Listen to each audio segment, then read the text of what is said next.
Welcome back to the deep dive.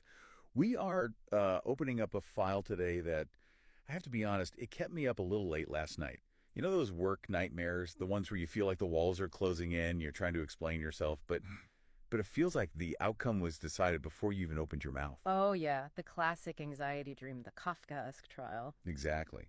But usually when we cover stories like this, these sort of David versus Goliath battles in the workplace, we know who the characters are. We know Goliath is the big corporation or a faceless HR department. Right, the traditional narrative, labor versus management. Yeah. But the stack of documents we have today, it completely flips that script. And I think that's why this one is so unsettling. We aren't looking at a company coming after a worker. No, We're looking at a case where the call is coming from inside the house. it's a case study of a union structure turning on one of its own members. And not just any member. We'll get to that. I just want to set the stage for everyone listening. We have a source file here, and it details a very specific timeline of events, disciplinary records, internal communications, and per our usual rules, there are no names. We are not here to do a takedown of any specific person. No, this is about the mechanics of institutional power. It's about what happens when the entity that is designed to be your shield suddenly decides to use the sword against you. So let's unpack the incident first, because usually if you hear someone is facing severe discipline, I mean, job on the line discipline, you assume they did something catastrophic. Something huge: theft, violence, a major safety breach. Exactly. You expect what's called just cause, right? In labor relations, the punishment has to fit the crime. It has to be proportional. So I was looking at the disciplinary report in our source material. This member received a final letter of warning. Now, I've worked in a few places, and usually there's a ladder you have to climb to get there. You get a verbal warning, then a written one, maybe a suspension. This is the absolute last step before you're fired, isn't it? It is precisely that. It's the edge of the cliff. One more misstep, and you are terminated. In a healthy, progressive discipline model, which is what unions almost always fight for, you don't jump straight to the end unless the offense is truly egregious. So knowing that, I was expecting to read that she, I don't know, embezzled funds or something. But the allegations are, well, let's look at them. A documentation remark and an expense coding issue. It sounds incredibly bureaucratic, doesn't it? It sounds like a typo. I mean, let's play devil's advocate for a second. Maybe the expense issue was massive. Maybe she cost the organization a ton of money. And that's a fair question. Financial integrity is crucial. But the source material is absolutely explicit on this point. There was no financial loss, no fraud, no operational disruption, and no complaints from anyone. So let me get this straight. She didn't steal anything. She didn't lose any money. She effectively put the wrong label on a folder or used the wrong code for a stapler. I'm exaggerating, but not by much. And for that, she was skipped past all the coaching steps and put on a final warning. That is the reality of the case file. And this is really where the deep dive part comes in. Why does that happen? When you see a punishment that is so disproportionate to the offense, it usually signals that the issue isn't really the offense itself. The issue is the person. It feels targeted. Yeah. And looking at the investigation timeline, targeted might be an understatement. I found this part, well, both fascinating and terrifying. She asked for notice. She asks to give a statement. She's trying to participate in the investigation into her own conduct. Which is her basic, due process isn't just a legal term, it's the absolute bedrock of fairness. You have to hear from the accused before you pass sentence. But check the dates in the file. The investigation was marked as completed Yes. before she was even interviewed. It's startling, isn't it? It renders the interview purely performative. It means the decision was made, the box was checked, and the conversation with her was just theater. Just theater to make it look like a process happened. It reminds me of the Red Queen in Alice in Wonderland. Yeah. You know, sentence first, verdict afterwards. It's a very fitting analogy. And for an organization that exists to demand due process from employers, failing to provide it internally is, well, it's a massive contradiction.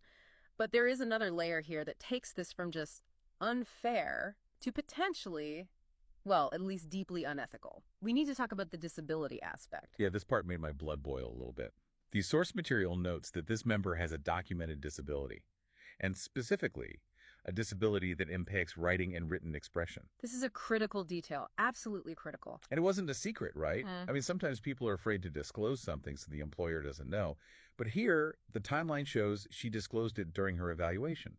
She even submitted a formal accommodation request before the discipline meeting even happened. She did everything by the book. She engaged in what the law calls the interactive process. She raised her hand and said, I have a medical condition that makes this specific task difficult, and I need support. And the response. The request was dismissed, and then came the discipline. This is what I just can't wrap my head around. She says, I have trouble with writing because of a disability. They ignore her, and then they slap her with a final letter of warning for a documentation remark. Which is a writing error. It's a writing error. They disciplined her for the exact thing she said her disability affects. It is the definition of setting someone up to fail. Think of it this way. Imagine you have an employee who you know has a mobility issue, say a sprained ankle. They ask for a ramp. You ignore the request, force them to take the stairs, and then you write them up for walking too slowly. That puts it perfectly. It's just cruel. It is cruel, but it's also a failure of a legal obligation. The Americans with Disabilities Act and just general labor principles, they require that interactive process. If you target the specific vulnerability an employee has asked for help with, you are not coaching them. You are weaponizing their disability against them. Weaponizing the disability. That is a heavy phrase, but it fits perfectly. So put yourself in her shoes for a second. You're this dedicated member. You've just been hit with a career-threatening discipline for a clerical error. Your disability is being ignored, and you know the investigation was a total sham. Most people. They would probably just quit. They'd walk away. Or they would keep their head down, stay silent, and hope the target on their back just disappears. But she didn't do that. And this brings us to the next chapter of the story, which is the retaliation. Because she decided to fight. She did. And let's be really clear about what fighting means here. She didn't go to the press. She didn't file a lawsuit. She worked within the system. She raised concerns about the quality of representation she was getting. Which seems like a very valid concern. It seems like an incredibly valid concern given the procedural failures we just talked about. Right. If my lawyer falls asleep during the trial, I am absolutely asking for a new lawyer. Exactly. She asked for reassignment to someone who could actually help her defend her job. She escalated the issue to higher leadership to say, hey, this process is broken. She was just trying to save her employment. And the source is clear. She wasn't trying to create chaos or burn the house down. Correct. This was about self-defense. So she asserts her rights. She asks for fair representation. And what is the immediate response from the leadership? She was removed from her volunteer role within the union. Just like that. Stripped of her position. Almost immediately after she asked for help. There's a psychological element to that, too. It's not just we aren't helping you. It's we're going to take away something you care about because you dared to ask. It sends a very specific message. And this is where we get into the concept of the chilling effect. By punishing her so visibly, so quickly, the leadership isn't just disciplining one person. They are broadcasting a warning to everyone else. To everyone in the room. Look what happens when you speak up. Look what happens when you ask for your rights. It reframes the whole conversation. The source material talks about how the language they use completely shifted. Suddenly, her asking for help wasn't advocacy. It was labeled as disrespect. This is a classic tactic in toxic institutional cultures. It's a form of gaslighting, really. You take a standard right like filing a grievance or asking for due process, and you rebrand it as insubordination or circumventing structure. Circumventing structure. That is such a perfect bureaucratic way of saying, you went over my head because I wasn't doing my job. Precisely. But look at the list of things she actually did. The source lists them out. Filing grievances, requesting representation, seeking accommodation. These are not radical rebellious acts. These are the fundamental mechanics of union democracy. This is the stuff they teach you in Union 101. That's the irony. She's doing exactly what good, engaged union members are supposed to do. She's using the contract. And that leads us to the profile of the member herself. Because I think it's easy to just dehumanize this and talk about the grievant. But the source paints a picture of someone who is deeply, deeply committed. Yeah, this isn't someone who just clocked in, clocked out, and didn't care. The notes say she drives for hours to get to meetings. She loses pay, literally takes money out of her own pocket to be there and participate. She studies the contract. She advocates for education for other members. Yeah. This is the profile of a true believer, someone who actually believes in the mission of the organization. Which makes the betrayal hit so much harder. It's one thing to be treated badly by a boss you don't like. It's a completely different thing to be treated like an enemy by the people you've sacrificed for. That is the emotional core of this whole tragedy. The source poses a devastating question. She believes in the union, but does the union believe in her? It's heartbreaking. And I want to zoom out a bit here because we promised a deep dive, and that means looking at the laws and the bigger structures at play. We've mentioned the duty of fair representation a few times. Let's actually break that down. Is that just a slogan, or is it a real legal thing? It is very much a real legal thing. It is a statutory obligation. The duty of fair representation, or DFR, means that a union must represent all its members fairly, in good faith, and without discrimination. So it's not optional. They can't just say, well, we like Bob, so we'll fight for him, but we find Sarah annoying, so she's on her own.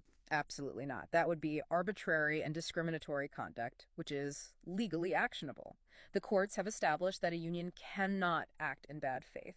If you are ignoring a member's valid defense or processing a grievance in a perfunctory way like closing an investigation before the interview, you are likely crossing that line into a DFR breach. Okay, what about the other acronym in our notes? LMRDA.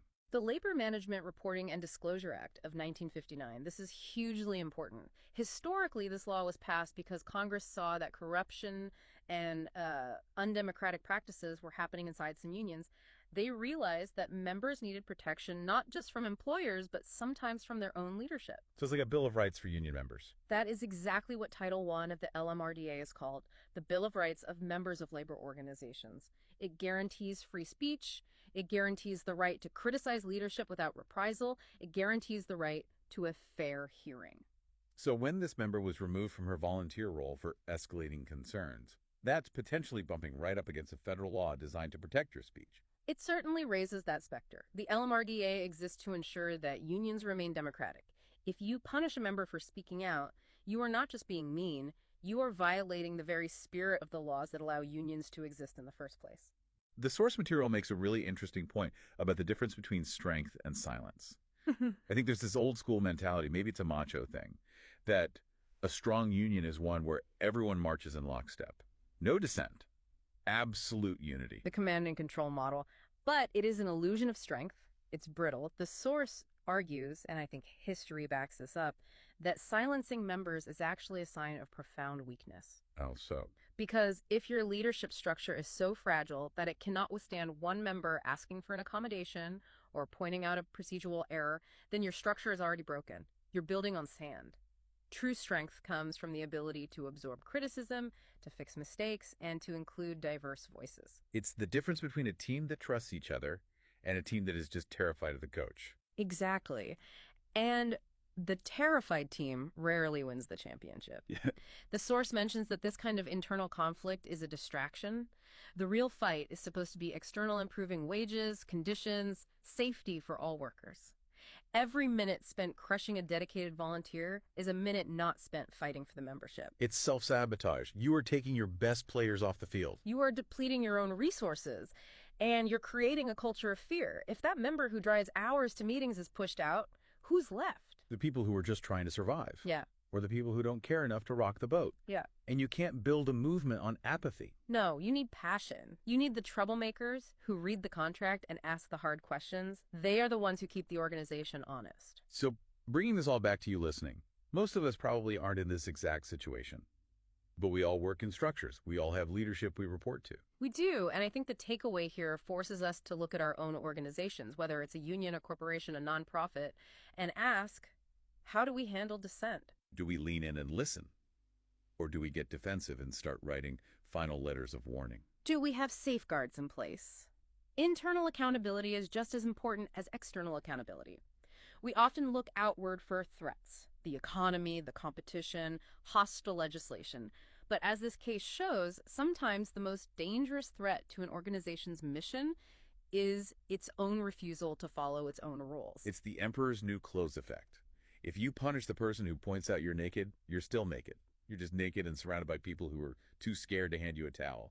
A vivid image, but an entirely accurate one. We started this episode talking about that feeling, that temperature drop at work. And I think what this deep dive has shown us is that we have to be vigilant about where that cold front is coming from. Indeed. We need to distinguish between rebellion and democracy. The member in this story wasn't rebelling against the union. She was trying to practice democracy.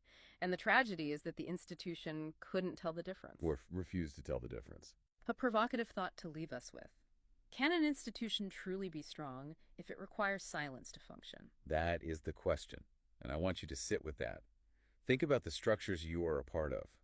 Are they strong because you trust them, or are they strong because you're afraid to speak? The difference might just be the whole ball game. It usually is. Thank you so much for walking us through the legal weeds on this one.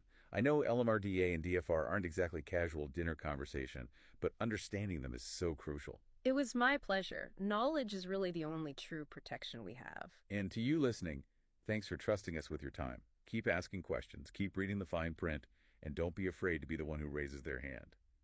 We'll catch you on the next deep dive. Stay curious.